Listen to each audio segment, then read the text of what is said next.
오늘의 사연 시작합니다. 안녕하세요. 얼마 전 처음으로 독립해서 이사를 한 20대 남자입니다. 부모님 댁에 얹혀 살 때는 몰랐는데 독립을 해서 나만의 공간이 생기니까 정말 좋더라고요. 더구나 저는 밖에 나가 노는 것보다 집에 있는 걸 더 좋아하는 집돌이거든요. 가전은 거의 옵션으로 다 있는 곳이라 가구랑 집을 꾸밀 소품들을 구입하고 그랬습니다. 돈이 많지 않아서 중고로 살 수 있는 물건들은 중고로 구매하고 그랬어요. 그래서 저는 틈만 나면 당근을 하면서 제게 필요한 물건이 없나 확인하고는 했습니다. 한참 구경을 하다가 거실 소파 앞에 작은 테이블을 하나 놓고 싶었는데 딱 제가 원하는 스타일의 테이블이 올라와 있더라고요. 사진을 보니 상태도 거의 새 것처럼 좋아 보였고 가격도 괜찮아서 구매를 하고자 했습니다.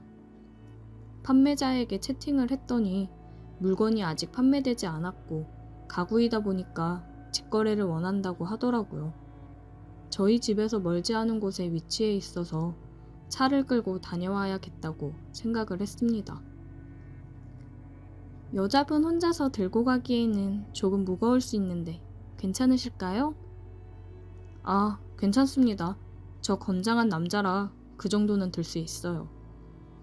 아, 남자분이셨구나. 네, 그러면 내일 뵐게요. 다음날 저는 약속된 시간에 맞춰 테이블을 가지러 출발을 하려고 했는데 판매자분께 연락이 오더라고요. 죄송해서 어쩌죠? 제가 오늘 급한 일이 생겨서 내일로 미뤄야 될 것 같아요. 어쩔 수 없죠. 그럼 내일 갈게요. 너무 미안해요. 내일은 꼭 시간 빼놓을게요. 나가려고 준비까지 다 했는데 살짝 짜증이 나긴 했지만 싸게 사려면 어쩔 수 없지 싶었습니다. 나갈 준비를 하고 나온 김에 그냥 친구랑 저녁이나 먹고 들어가야겠다 생각을 했어요. 오랜만에 친구는 만나서 술 한잔하고 집에 들어왔습니다. 씻고 침대에 누웠는데 판매자분께 연락이 와 있더라고요. 내일 12시쯤 시간 괜찮으면 그때 올래요? 네, 저는 아무 때나 상관없어서요. 그럼 12시에 갈게요. 저는 지금 딱히 일을 하고 있던 게 아니어서 시간이 남아 돌았기 때문에 빨리 받아오면 좋은 거니까 12시에 가겠다고 했습니다. 다음날 판매자분이 알려주신 주소로 찾아갔어요. 초인종을 누르고 기다리고 있었습니다.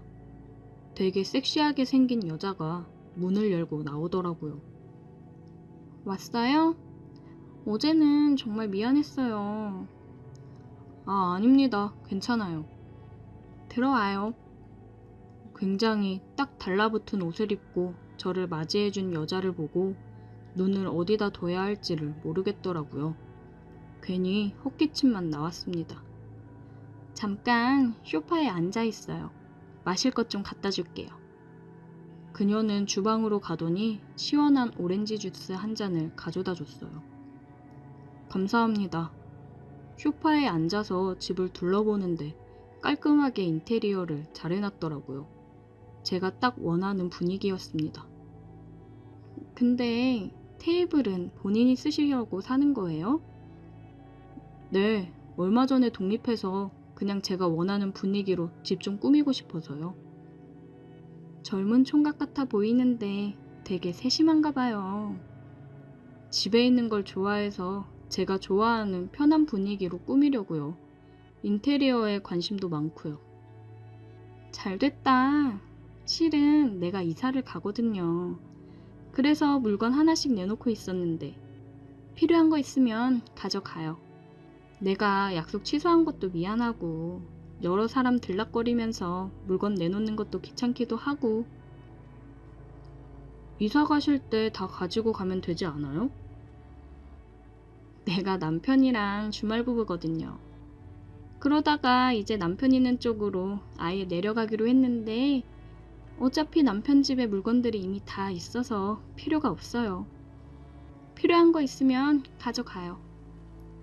결혼하셨구나. 저는 너무 젊고 이쁘시길래 미혼이신 줄 알았는데. 어머, 고마워라. 오랜만에 이쁘다는 소리 들으니까 기분이 좋네. 진짜 빈말이 아니라 예쁘세요. 남편분도 속상하시겠어요. 이렇게 이쁘신 분을 두고 주말부부 하면서 많이 힘드셨겠어요. 맨날 밖에서 술 먹고 돌아다니느라 신났을걸요. 이제 자유가 끝났으니 힘들어할 수도 있겠네. 아, 밥 안 먹었죠? 점심시간인데 밥이나 먹고 가요. 네? 아니요, 괜찮습니다. 이거 가지고 가서 집에서 먹으면 됩니다. 내가 혼자 먹기 싫어서 그래. 말했죠? 주말 부부라고. 매번 밥 혼자 먹는 게 얼마나 외롭던지. 준비할 테니까 먹고 가요. 아, 진짜 괜찮은데. 그럼 감사히 먹겠습니다. 그녀는 정말 외로웠던 건지 오늘 처음 보는 저에게 밥을 먹고 가라고 했습니다. 저야 너무 땡큐였죠. 테이블도 마음에 들었는데 다른 소품이랑 가구들도 필요하면 가져가라고 하니 완전 좋았습니다. 그리고 무엇보다 예쁘고 섹시한 그녀가 제 스타일이기도 했고요. 그녀는 많이 외로웠는지 신이 나서 계속 떠드는데 그 모습도 귀여워 보였어요. 밥을 먹는데 굉장히 맛있었습니다. 그녀가 차려준 맛있는 밥을 먹고 이제 저는 물건을 가지고 가려고 했어요. 천천히 둘러보고 필요한 거 있으면 가져가요. 정말 그래도 돼요? 그럼 뭐든지 다. 어차피 큰 가구들이나 가전은 좁은 저희 집에 필요도 없었고 저는 인테리어 소품들을 천천히 둘러봤어요. 소품들 몇 개를 고르고 다 골랐다고 테이블이랑 함께 가져가려고 했습니다. 진짜 다 골랐어요? 나도 골라도 되는데. 네? 그녀는 계속 제게 요상한 눈빛을 보내더니 제 귀를 의심할 만한 소리를 하더라고요. 내가 계속 남자 구매자 나오기를 기다렸거든. 말했지? 너무 외롭다고. 생긴 것도 잘생겼고 너무 좋은데. 나 어때? 나도 가져볼래? 순간 귀가 빨개지고 심장이 쿵쾅거리더라고요. 생각지도 못한 상황에 입이 안 떨어졌습니다. 침묵은 긍정의 의미인 건가? 그러더니 그녀는 제게 다가와서 키스를 했습니다. 어떻게 해야 될지 모르던 저는 그녀가 키스를 하자 정신을 차리고 그녀의 키스를 받아들였습니다. 제가 구입하기로 한 테이블 옆 소파에 그녀를 눕혀 우리는 하나가 되어 뜨거워졌습니다. 정말 이래도 되는 걸까라는 생각과 어차피 이사가면 마주칠 일도 없을 사람인데 뭐 어때 라는 생각이 제 머릿속을 휘저었어요. 결국 에라 모르겠다 라는 생각으로 저는 그 시간에 흠뻑 취해 있었습니다. 한참 시간이 흐른 후 정신을 차리고 저는 테이블과 소품을 들고 집으로 왔어요. 집에 오니 또 그녀에게 연락이 오더라고요. 아직 소품 많은데 더 가지러 올래? 저는 그녀와의 시간이 너무 좋았지만 더 이상 이러면 안 될 것 같아서 그녀를 차단해버렸습니다. 외로운 유부녀는 정말 위험하구나 뼈저리게 깨닫게 된 계기였어요.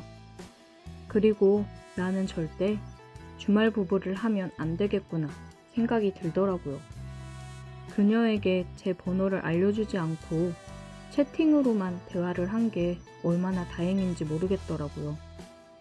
저도 당근에 물건을 올린 게 있는데 그녀는 계정을 바꿔서 제게 채팅을 걸어왔어요.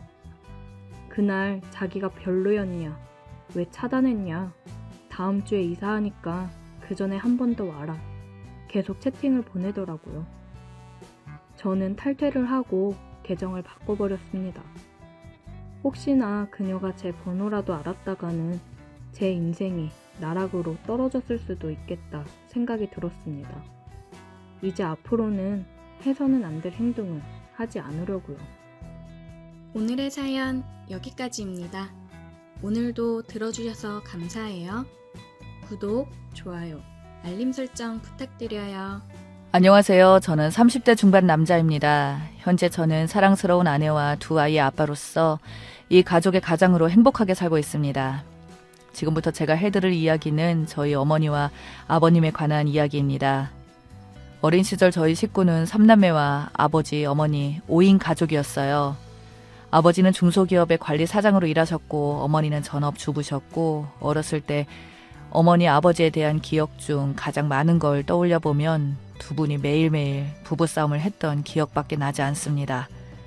아버지는 직장은 성실하게 다녔지만 다른 여자와 눈이 맞아 외도를 하느라 저희에게 신경을 쓰지 않고 집에 늦게 귀가하거나 외박을 하는 일이 잦았습니다. 이 때문에 어머니는 속이 문드러져 썩어갔고 매일매일 부모님의 싸움 반복이었어요. 아버지는 자식들에게는 무뚝뚝했고 관심이 없었죠. 오직 자신만을 생각하는 이기적인 사람이었습니다. 한 번은 어머니가 지방의 외가 친척집에 방문하셨을 때 아버님은 화장 냄새가 지독하게 풍기는 젊은 여자를 집에 데리고 온 적이 있어요. 당시 저는 어린 나이였지만 직감적으로 그 여자가 아버지의 불륜 상대라는 걸 눈치챘습니다. 아버지는 그날 오후 저희 남매에게 작은 방에 들어가 놀고 절대 거실로 나오지 말라고 지시하고는 곧 그 둘은 안방으로 들어갔습니다. 낡은 1층 집이었고 예전에는 방음도 잘 되지 않던 시절이었기 때문에 더러운 소리가 방을 건너 저희 남매 귀에 고스란히 들렸습니다. 가만히 있을 수 없었던 저는 동생들에게 이불 속에 들어가 무서운 이야기를 해주겠다며 애써 그 상황을 피하려고 노력했습니다. 하지만 얼마 지나지 않아 좁은 방에서 동생 둘과 셋이 노는 것도 한계에 다다랐을 때쯤 막내 동생이 배가 고프다며 떼를 부려 저는 잠깐 아버지 몰래 주방으로 가기 위해 발 뒤꿈치를 들고 조용히 방을 나갔습니다. 옛날 저희 집은 주방 옆에 화장실이 바로 있는 구조였어요. 제가 주방으로 가서 냉장고를 열고 음식을 챙기려는 사이 화장실 문을 열고 나오던 상간녀와 눈이 마주쳤고 저를 본 그 여자는 깜짝 놀라며 소리를 질렀습니다. 그 소리를 듣고는 바로 안방에서 달려나오는 쿵쿵거리는 아버지의 발소리가 들렸고 저는 아무런 해명도 못하고 그대로 아버지에게 맞았습니다. 어렸을 때 기억이지만 아버지가 저에게 무슨 말을 했는지 아직도 기억이 납니다. 어린 놈의 새끼가 벌써부터 까져가지고 방에서 기어나와? 이런 똥물에 튀길 더러운 녀석아. 저는 아버지에게 맞으며 용서해달라고 눈물을 흘리고 빌었고 그런 저를 바라보며 작은 방 문 앞에서 여동생 2명은 엉엉 울었죠. 그 이후로는 기억이 잘 나지 않습니다만 제가 그 순간을 더 이상 기억하기 싫었는지 기억의 필름은 거기까지만 저장되어 있어요. 눈을 떠보니 저는 방에 누워 있었고 눈앞에는 눈물을 흘리는 어머니가 앉아 있었습니다. 어머니는 눈을 뜬 저를 보며 미안하다고 말씀하셨고 지금 생각해봐도 왜 어머니가 저에게 미안해 하셨는지 모르겠어요. 저를 때린 것도 자기 자식들 버젓이 있는 집에 상간녀를 데리고 온 것도 아버지였는데 말이죠. 그날 이후로 아버지는 밤늦게 들어오거나 하루 이틀 안 들어오시더니 언젠가부터 집에 들어오지 않았고 저는 차라리 아버지가 집에 없는 게 더 잘된 일이라 생각했습니다. 아버지만 없으면 집에는 아무런 일도 일어나지 않았거든요. 어렸던 저에게는 아버지가 없으면 집에 돈도 끊긴다는 것도 모른 채 그저 엄마와 동생들과 평온하게 지내는 하루하루가 좋을 뿐이었습니다. 그렇게 몇 달이 흐른 뒤에야 술에 취해 집에 들어온 아버지를 볼 수 있었습니다. 뭐가 그렇게 당당한지 어머니를 한껏 쏘아보며 이혼하자. 앞으로 너와 네 새끼를 꼴도 보기 싫으니 이혼만 해주면 난 내 갈 길 갈게. 라고 하면서 어머니에게 이혼을 해달라는 것이었습니다. 못해 절대로. 내가 누구 좋으라고 이혼을 해? 너하고 그냥 잘 사는 꼴 보기 싫어서라도 이혼 못해. 어머니도 아버지에게 질세라 큰 소리로 쏘아붙였고 결국 싸움까지 벌어지게 되었습니다. 저희 3남매는 아버지 바지가랑이를 붙잡고 어머니를 때리지 말라고 울며 말렸던 기억이 납니다. 자식 셋이 울며 매달리자 짜증을 부리며 나가면서 신발장을 걷어차 부수고 문을 쾅 닫고 나갔습니다.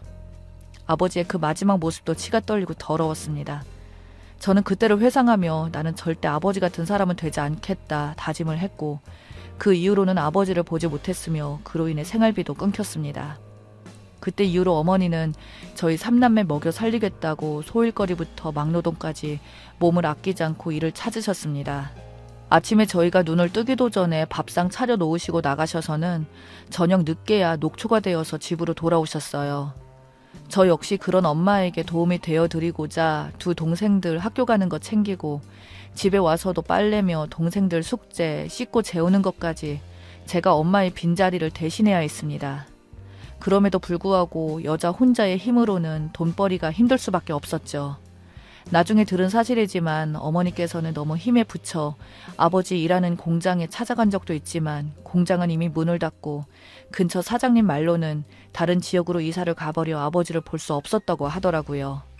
그 이후로 저도 고등학생이 되면서부터 아르바이트를 하며 어머니에게 보탬이 되기 위해 열심히 살았습니다. 그 무렵 보증금 500만 원, 월세 50만 원 살던 집이 집주인의 빚으로 인해 경매로 넘어갔고 당연히 저희 식구는 길바닥에 나앉게 되었습니다. 대부분의 물건들과 살림살이는 버리고 처분하고 당장에 옷가방과 책가방만 들고 어머니 친구분 집에 며칠 살게 되었는데 평생 살아보지 못한 깔끔한 아파트여서 들어간 순간 동생들과 동시에 와 하고 탄성이 나왔던 걸로 기억합니다. 어머니 친구분은 부동산 업계 종사자였고 어머니에게 지금 비록 힘들더라도 청약을 넣어서 아파트를 마련하라며 요즘 대출도 많이 나와서 괜찮다고 조언해 주었습니다. 그 이후 어머니는 친구 아주머니의 도움으로 부동산에서 일을 도우면서 돈을 조금씩 모을 수 있었고 점점 돈을 버는 방법을 배우면서 청약을 넣었던 통장으로 서울 변두리의 아파트가 당첨되었습니다. 물론 대부분을 은행의 빚으로 샀다고 하지만 지금 시점에서 생각해보면 남의 말 한 번 듣고 빚 2억 정도를 한꺼번에 받았다는 사실이 정말 위험할 수 있었다는 생각이 듭니다. 하지만 그 이후로 서울의 아파트는 점점 상승세를 이어갔고 불과 2년 만에 아파트 시세가 3억이나 올랐습니다. 어머니는 친구 아주머니와 함께 일을 하면서 이런 것들을 직접 몸으로 겪으며 부동산을 공부하게 되었습니다. 그동안 아침부터 밤 늦게까지 여러 가지 노동으로 고생하던 그 어머니의 눈에 빛이 반짝이며 밤새 공부하는 모습을 본 건 처음이었습니다. 그 이후로 어머니는 부동산을 통해 재산을 모을 수 있었고 그 덕에 저는 뒤늦게까지 못했던 공부를 하며 대학교를 들어갔습니다. 집안 형편이 안정이 되고 여유가 생기면서 2명의 여동생들도 안락한 생활을 할 수 있었습니다. 그리고 저희 3남매는 어머니의 든든한 도움으로 남부럽지 않게 대학까지 나와 사회생활을 하게 되었고 저와 동생들도 다들 성인이 되어 각자 사랑하는 사람들을 만나 가정도 이루며 잘 살게 되었습니다. 그런데 말입니다. 세상에 신은 존재하긴 할까요? 이제 행복만 꿈꾸며 누리면 되는 저희 어머니께서 전혀 생각지도 못했던 큰 병이 찾아왔습니다. 평생을 담배 한번 펴보지 못한 저희 어머니께서 폐암이 찾아왔습니다. 이제 모아두신 돈 천천히 쓰면서 남은 생을 살면 되는데 암이 찾아왔고 저희 동생들과 가족들은 혼란에 빠질 수밖에 없었습니다. 그럼에도 어머니는 우리들에게 나 괜찮아. 너무 그렇게 슬퍼하지 말거라. 사람은 언젠가 죽을 것이고 나에겐 그저 조금 일찍 찾아온 것뿐이란다. 라며 어머니 앞에서 눈물을 흘리는 저를 다독여 주셨습니다. 그렇게 어머니는 대학병원에서 무사히 수술을 받으셨고 치료도 받으시고 퇴원 후에도 꾸준히 통원 치료를 받게 되었습니다. 주로 저와 제 아내가 어머니를 병원에 모시고 다녀왔고 때로는 동생들이 교대로 어머니와 병원을 찾기도 하면서 저희 남매는 2년간 어머니를 극진히 보살펴드렸습니다만 상태가 좋아지셨던 어머니께서 감기에 걸리셔서 알아 누우신 이후로 어머님의 상태는 점점 악화되어 더 이상 말도 하기 어려운 정도까지 이르렀습니다. 병원에서도 의사가 준비를 하셔야 한다고 하더군요. 그렇게 어머니는 한 달을 힘들게 더 사시다가 최초 암 진단 후 3년 만에 돌아가셨습니다. 어머니의 장례가 치러지는 동안 친척 지인분들을 다 뵐 수 있었습니다. 그때 아버지의 소식을 알고 계시는 한 지인분을 뵐 수 있었습니다. 아버지의 소식은 전혀 궁금하지 않았지만 아버지께서 아버지에 대한 여러 이야기를 들을 수 있었습니다. 그 양반 바람 피운 여자랑 지방에 내려가 공장도 차리고 한동안 잘 사는 듯 하더니만 어느 순간 그 여자와도 헤어졌다. 그 이후로 사업도 망하고 뭐 돈도 못 버는데 어느 여자가 달라붙겠어. 그 후로도 줄곧 혼자 노숙자처럼 살아오다가 아마 지금도 자기 혼자 쓸쓸하게 지낼 거야. 그렇군요. 저희와는 상관없는 일입니다. 몇 달 전에 만난 적이 있었는데 너랑 여동생들 결혼식 사진을 내가 보여준 적이 있거든? 그걸 보더니 한참 말이 없더라. 그러다가 사진을 자기한테 보내달라 하더라고. 솔직히 자식인데 그래도 보고 싶겠지. 저희 삼남매는 앞으로 아버지 볼 생각이 없어요. 그런 사진 보여주지 마세요. 정환아, 아무리 그래도 네 아비인데 그동안 저희랑 저희 엄마 얼마나 힘들게 살았는지 아시잖아요. 절대 그 인간 볼 생각 없습니다. 아버지에 대해 대화하는 것이, 그것도 어머니의 장례식장에서 어머니와 우리를 버리고 나간 인간에 대해 이야기하는 것조차 너무 거북했기 때문에 저는 더 이상 이야기하고 싶지 않다고 말씀드리고 자리를 떴습니다. 어머니 장례식이 끝나고 어머니가 돌아가시기 전 남겨주신 유언대로 저희 삼남매에게 재산을 남기셨고 저희는 그 절차를 받기 위해 알아보았습니다. 그런데 어느 날 모르는 전화번호로 연락이 왔습니다. 정환아, 잘 지냈니? 중년의 남성 목소리였습니다. 오랜만에 듣는 목소리였고 노쇠한 목소리였지만 그게 누구인지 바로 알 수 있었습니다. 저는 아무런 대꾸도 하지 않고 그대로 전화를 끊었습니다. 그리고 바로 전화번호를 차단했습니다. 갑자기 어머니 돌아가시니 연락을 왜 한 걸까? 이제라도 아버지 노릇을 하고 싶은 건가 싶었지만 그 인간에 대해서는 전혀 궁금하지도 않았습니다. 잠시 후 막내 여동생에게 연락이 왔습니다. 오빠, 아버지한테 연락이 왔었어. 나한테도 왔었어. 그냥 전화 끊어버리지. 설마 대화했니? 그 사람이 왜 갑자기 연락했나 궁금하기도 해서 들어봤더니 엄마 재산을 자기가 반 가져갈 거래, 그 인간이. 혹시 아버지 노릇을 이제라도 하려는 건가 했던 제 자신도 무색해졌습니다. 분명 어디선가, 아니 그 장례식장에서 지인분 통해서였을까요? 어머니가 생전에 재산을 많이 모아놓았던 것을 듣고 자기도 한몫 챙기려고 하는 것이었습니다. 기가 차서 말조차 나오지 않았죠. 하지만 이럴 것을 대비해서 어머니가 저희에게만 재산을 상속한다고 유언을 남기셨습니다. 어머니는 그동안 겪었던 아버지를 잘 알고 있었던 겁니다. 저희는 변호사와 상담을 하게 되었고 한 가지 모르던 사실을 알게 되었습니다. 어머니의 보유 재산과 보험금 등을 확인하면 20억 정도입니다. 아버지는 그 재산의 50%가 자기 것이라며 내놓으라고 소송을 걸겠다고 했죠. 저희는 엄마를 2번 죽이는 거라며 10원 한 푼 줄 수 없다고 했고 결국 아버지는 우리를 상대로 소송을 걸었습니다. 하지만 아버지가 몰랐던 것이 있었어요. 아버지와의 소송을 통해 그동안 아버지가 20년간 가족을 버리고 나가서 생활비도 안 준 것들과 불륜을 저지르고 가족들에게 폭행을 일삼았던 점, 심지어 어머니의 장례식에도 참석하지 않았던 것들과 어머니가 암 선고를 받고 지난 2년간 저와 동생들이 어머니를 모시고 병원을 다니고 간병을 해드리고 한 것들에 대해 저와 동생들에게 80%까지 인정해 준 것이었습니다. 따라서 아버지는 자기 앞으로 받을 수 있는 유류분 청구 소송을 진행할 경우 80%를 제외한 남은 4억에 대해서 유산 상속, 집은 남편 1.5배, 자녀 1의 비율에 맞춰 아버지의 비율인 8,800만 원에 대한 유류분 청구 소송 2분의 1이 인정되어 4,400만 원을 주는 것으로 판결이 났습니다. 이런 판결에 아버지는 자기가 생각한 10억이라는 돈에 비해 매우 적었기에 분노했지만 반대로 저희의 입장으로 볼 땐 어머니의 피 같은 돈 10,000원 한 장이라도 그 인간에게 주고 싶지 않았기에 화가 나기는 저희도 마찬가지였습니다. 그래서 저는 어머니의 유산 상속에 관한 소송을 하면서 아버지에게 20년 동안 양육비를 받지 못한 것에 대해서도 소송을 진행했습니다. 불륜을 저지르고 처자식 버리고 나간 아버지라는 인간이 20년 만에 나타나 어머니가 힘들게 벌어놓은 돈에 손을 댄 이상 그냥 가만히 내버려둘 순 없었습니다. 저희 아버지에게 4,400만 원을 돌려주기 전에 양육비 청구 소송을 통해서 어머니의 피땀 어린 소중한 재산을 지키려고 합니다. 끝까지 붙잡고 버틸 수 있는 데까지 버텨보라고 해요.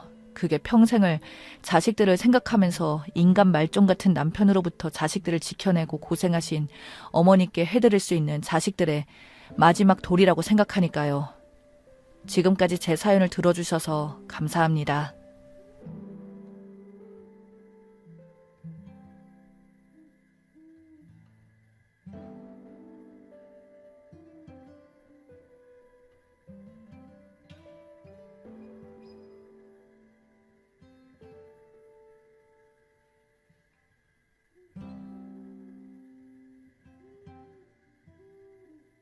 올 가을에 결혼하는 예비 신랑입니다.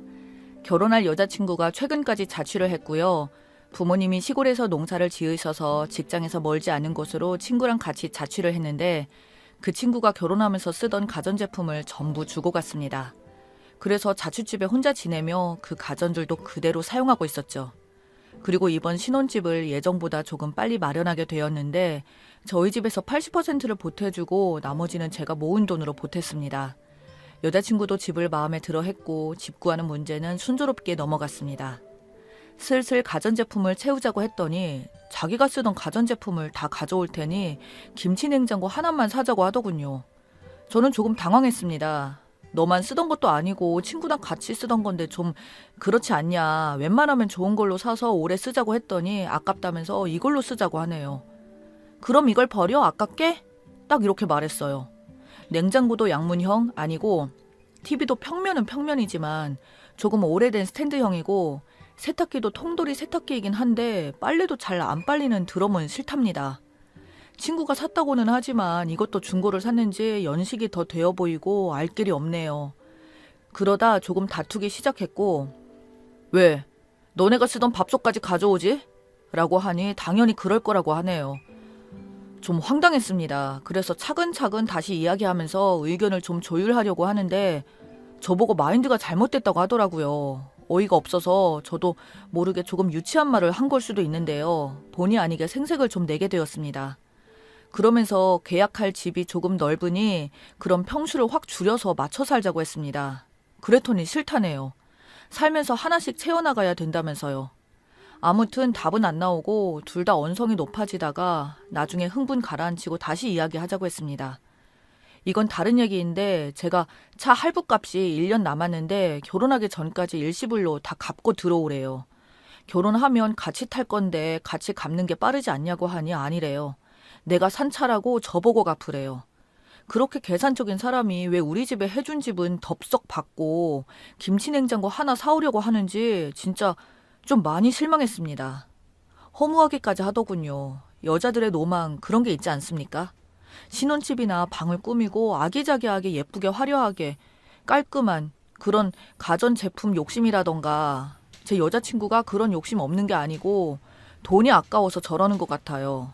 그리고 지금 빨리 혼자 사는 집에서 탈출하고 싶다고 빨리 들어가 살자고 합니다.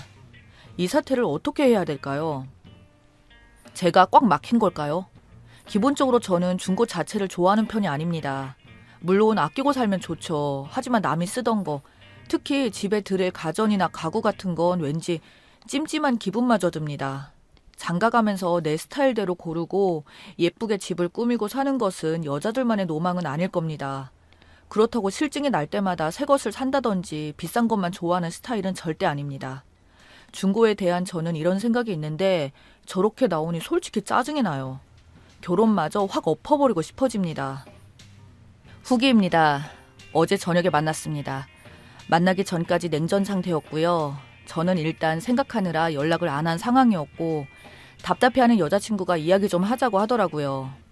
데리러 오라는 말에 그냥 어디서 만나자고 해서 카페에서 만났습니다. 투덜거리면서 나오긴 나왔죠. 만나서 커피 시키고 아무 말 없이 날도 추운데 차는 왜 안 가져왔냐길래 할부금 갚을 돈이 없어서 그냥 차 팔기로 했다고 했습니다. 그랬더니 결혼해서 애도 낳아야 하는데 왜 상의도 없이 팔기로 했냐고 난리를 치더라고요.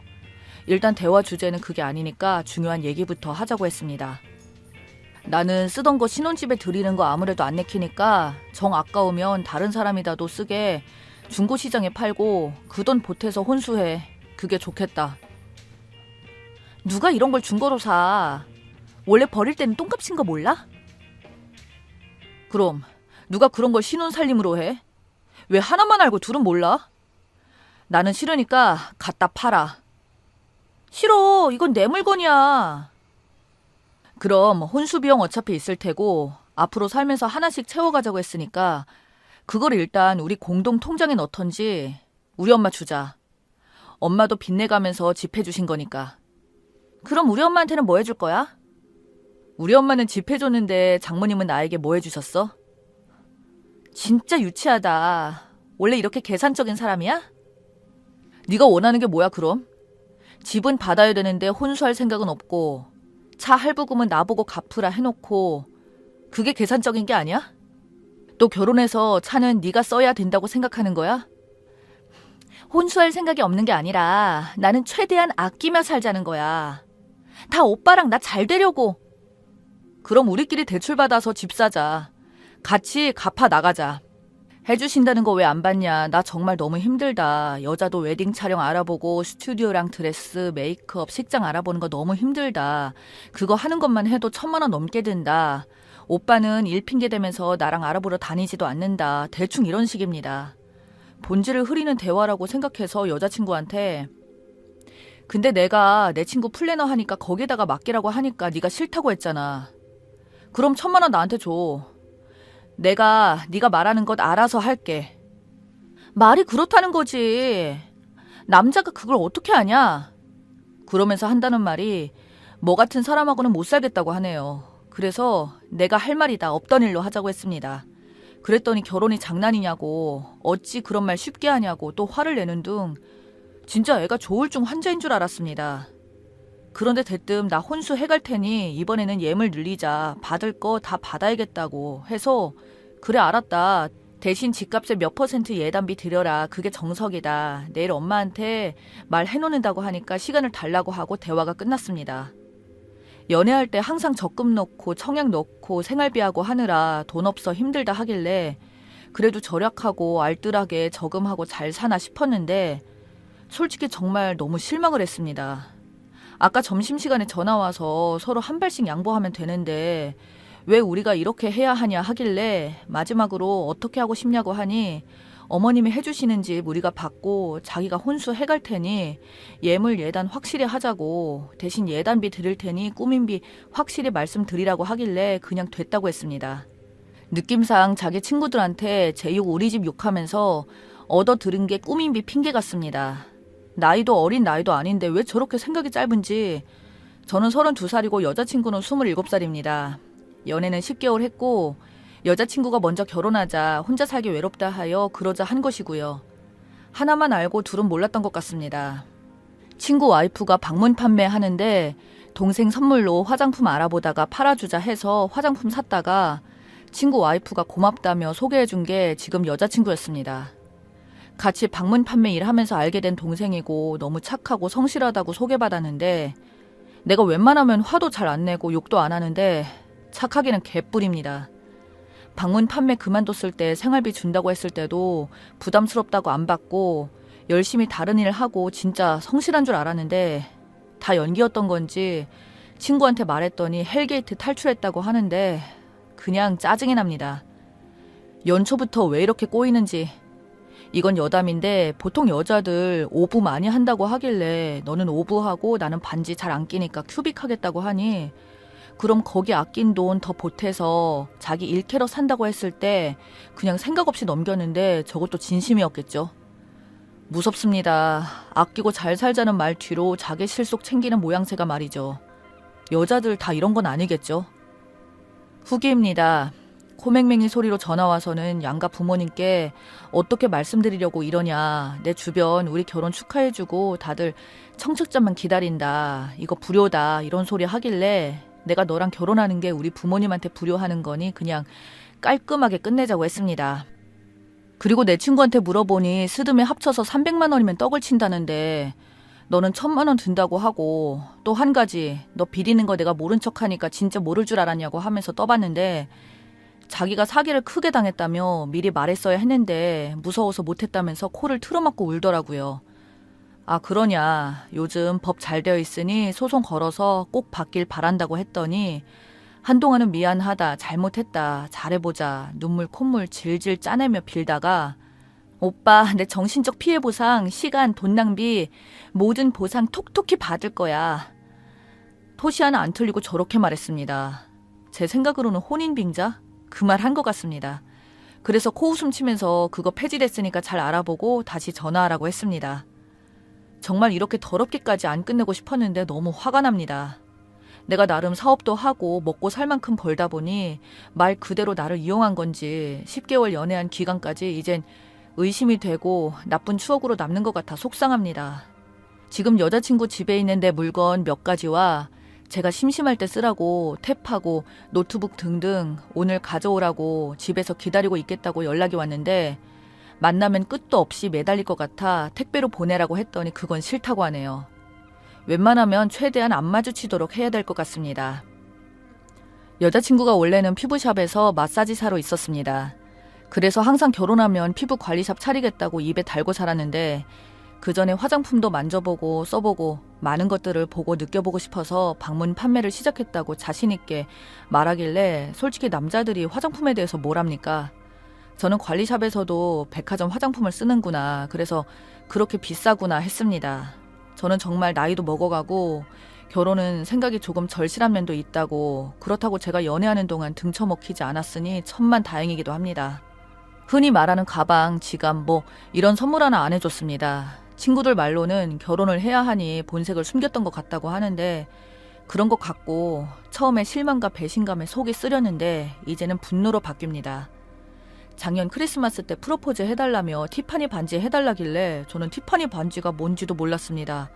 그동안 뭐 사달라 뭐 해달라고 했던 애가 아니었기 때문에 그래 해주자 하는 마음에 플래너 하는 친구한테 물어보고 가격 듣고 놀랬습니다.